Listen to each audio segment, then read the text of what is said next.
Well, the time has come for that much-needed, long-awaited vacation. You pack up the family and get ready for some fun in the sun. Now, put yourself in this situation. You're trekking through the airport. You're sitting on the bus, and the smallest, teeniest, tiniest, most insignificant detail rubs little Johnny or little Susie the wrong way, and you can see it coming. That little quiver in the chin and the eyes that get real big and the pout and the lips, and all of a sudden you realize you're going to have to contain those ear-piercing wails.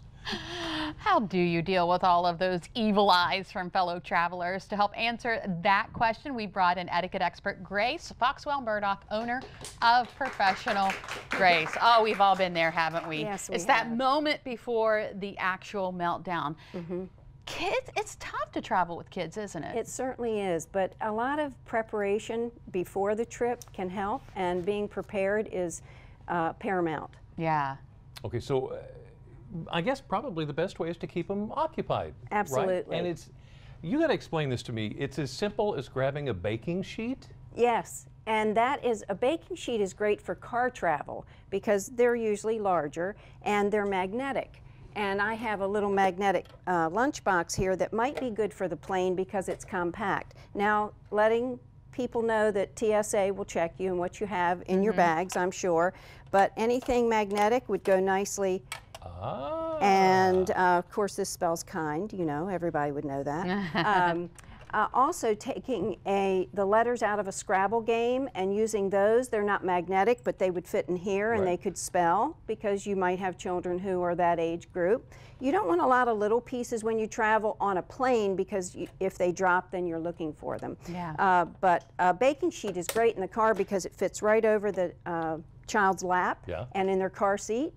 And then they can manipulate the letters and have a good time with that for quite a while. And a lot of the items, or a lot of the things that you can give your child for the travel to keep them busy, they're all inexpensive. It is. And what I want to remind parents and travelers is that it's novelty you're looking for. It's not the same old things that you pick out that they've looked at day to day. And this is just a bag of Ziploc bag that has a plethora of items in that you can take. Sometimes children just like to have texture to play with. Maybe they haven't looked at that in over a year. It's at the bottom of the toy box. You might just have some little cups. I know that these are used for some other things, but they just like to move them in and out and put things in them. And yes, Jimmy, go right ahead. I just pulled this out of a game, and it's just something fun. Now, depending on the age of your child, and I'm thinking of the little ones that you're holding in your lap, perhaps, and it's just something novel. I took a box and just stuck some holes in it, and then you can just put your fingers through it. Then they like to put their finger. I mean, it doesn't take much. No. There are websites that you can go to find some inexpensive things. Playing cards are always fun to have with them, and you just shuffle them with them and let them look at them. You can, if you're going to visit family, one good idea would be to put some pictures on a ring, and you remind them who these people are, because maybe since the last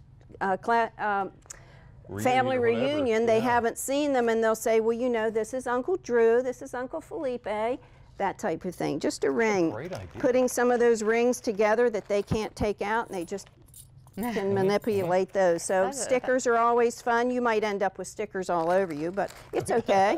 And a lot of that stuff is just stuff you can get at the dollar store. Absolutely, and you don't have to have a lot of it. You don't want to bring it out all at one time. You want to bring it out piecemeal so they have something to look forward to. Look something new. And speaking of time, you know, bathroom breaks need to be, I guess, scheduled in your travel time. Yes, and I would tell people, especially airport time where you have to wait, go early, even though you have to be there 2 hours early. Children like to stop and look at things. And I remember going to Disney World with my grandchildren several years ago, and I forgot how long they just wanted to stand and look.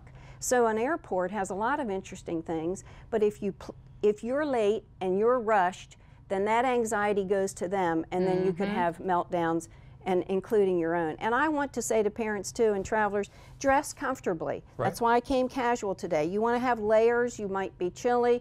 If you're uncomfortable, you're going to transfer that to your child, and then they become uncomfortable. We just had a news report last night where a child was overheated on a plane where they had to wait. Yeah. So be prepared for that kind of thing and help them through it. You know, you just said something about the airport.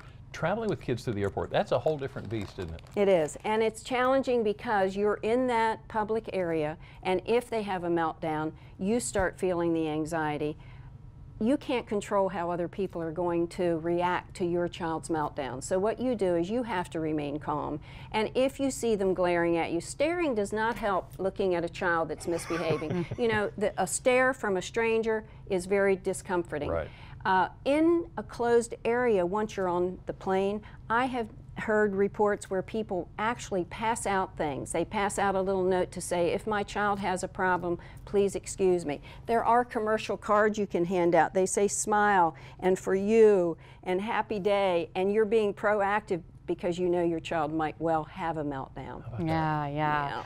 Okay, would you say though that people are generally forgiving? They are for the most part. Except recently, I would say, where the media, the news media, has highlighted some very negative things that have taken place. I think the general public is usually forgiving, and they know that children, it's hard on them. Takeoffs and landings and ears hurting. And parents can either, if they're the right age, they could chew gum, or they could be using a bottle, a pacifier, something so that their ears might not be as uncomfortable. But usually people are forgiving and kinder than we want them to be kinder. Do I have to give this back? That's between you and Grace. Well, all Thank good you. information, and this is just one part of what you're here to talk about today. Up next, you're answering viewers' etiquette questions.